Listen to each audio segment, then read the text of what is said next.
দুই সন্তানকে জিজ্ঞাসা করে, ও বাবা, তোমাদেরকে তো শিক্ষা দিতে চাই, শিক্ষিত করতে চাই, এখন তোমরাই বলো যে এখন কি করণীয়, তোমরা শিখতে চাও নাকি, কে কি শিখবা?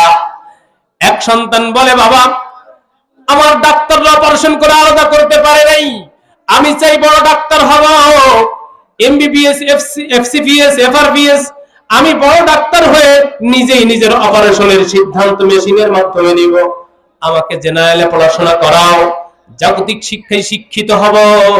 আরেক ভাইকে জিজ্ঞাসা করেছে, ও বাবা, তুমি বলো তোমার কি রুচি? ওই সন্তান ডাক দিয়ে বলে, আব্বা, দুনিয়াতে একটু পরীক্ষা চলতেছে, যদি দুনিয়াতে একটু মুসিবতেও থাকি কোনো দুঃখ নাই, কিন্তু এমন একটা শিক্ষা অর্জন করতে চাই যেই শিক্ষাটা অর্জন করে আমি পরকালীন জীবনে জাহান্নাম থেকে বাঁচতে পারি। সেই শিক্ষার নাম কি বলেন তো? কোরআনী শিক্ষা।